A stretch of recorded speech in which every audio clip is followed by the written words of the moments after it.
decline both in levels of organisation, which we've seen in most parts of the world over the last 20 years, of trade union density, and also then trade union political power, not everywhere, but in significant parts, that we don't put that into reverse, then it's going to be very hard to have isolated pockets of strong unions functioning in the global system. And I think the challenge at the moment, I think many of us felt, going back to our book with Adam Meir in 2010, that following the global crisis, and the fact that this was the Lehman Brothers fall was should have been such a shock to the previous ideology and the scale of the crisis, that a lot of policies would then fall into place, which would allow us to argue alternatively. I think the paradox is that the very people, the ideas, the arguments which were responsible for the crisis are the ones who seem to have come out of the last 2 or 3 years in the strongest position. So I think the central priority is to basically win the war of ideas, that rather than seeing the future as being one of just more deregulated markets, more individualised and atomised workers, larger areas of cheaper labour, that we have to win the arguments about income distribution, why inequality can't just continue, why trade unions are key elements of finding a solution to them. So I think that's probably the overwhelming priority. And win that argument also at the global level. And secondly, we're looking at ways to try to re-regulate bits of the global system, in particular investment. Looking at your draft declaration for this selling here, I think it's right to point the finger on the question of re-regulating investment in different ways. Now, there's a difference. I totally agree with everything Adam Meir said, and the problem with this stalling of progress on the question of financial markets. The question also then about how do you regulate supply chains, how do you use disasters, which should never have happened in Bangladesh, factories collapsing, workers losing their lives, in a way to actually try and organise from the bottom and provide a context where workers can join. So I think that's the second priority. The third priority, I think, touches on what you've said, and I think there is a key role of unions working with much broader groups in civil society. The old view of an aristocracy of labour has gone. Many of our members in unions are also very active in different civil society organisations. I know in my own country, the UK, if I go and talk to a meeting at Oxfam or Transparency International or Want or other civil society organisations, certainly, usually at least half the people in the room are also the union members. So how do we make these links more strategically and more effectively in the future to try to, deliver some changes? A last priority again, which I think is lost in the public debate, that the countries which have actually come out, and I'm talking mainly, I'd say at least in the G20, the countries which have survived the crisis better have not been the neoliberal models. They've not been the ones with weak unions. They've actually been ones where there's been relatively, at least in certain important parts of the economy, strong unions.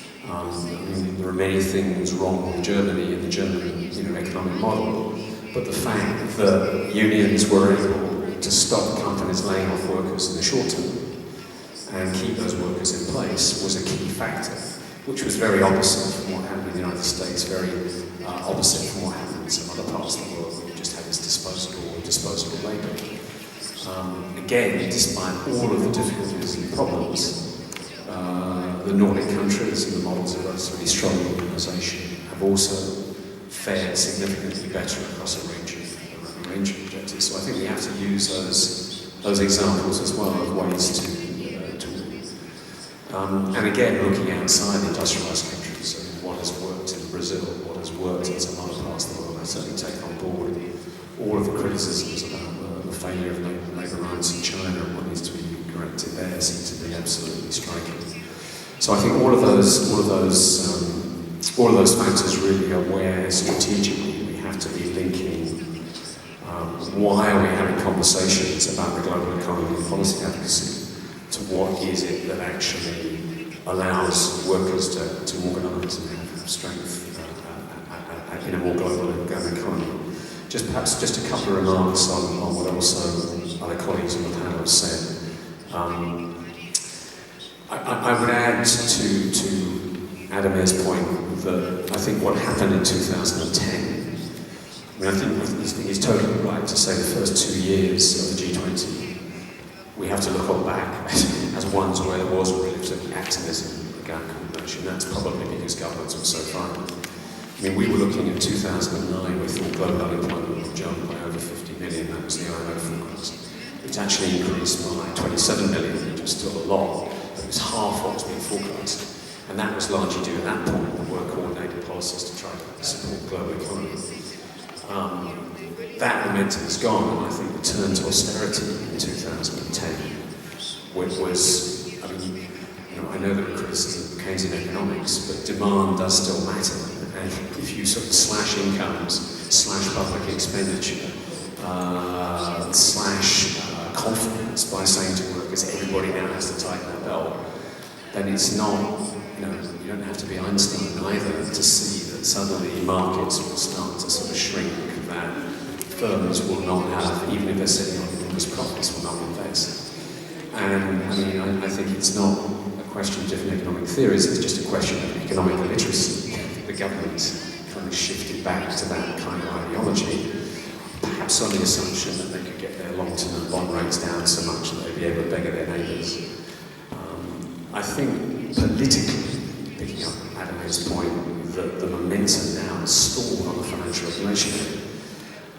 The worry about how you deal with sort of the banks which are big too to fail and try and contain risk is what's driven some of the countries. But getting back the financial system to be funding long-term investment rather than just speculative investment is still a key issue which has not been resolved.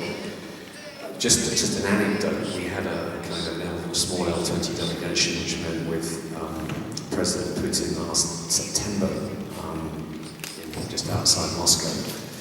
And I was sort of delegated to raise that issue about the lack of momentum on financial regulation. He replied that, well, this isn't really about that. It's really, it's really a question of contrasting of waves. And technology in the long term means that economies are going through these long trends. I don't disagree with some of those long-term trends, but the short question about how do we regulate banks, I think, is immediate. And it's very strange when people say, well, what did you talk to President Putin about? And we say, well, contrasting waves. They look at you with a blank expression on their face, but it's sort of, he's obviously a very clever man, but too clever for me.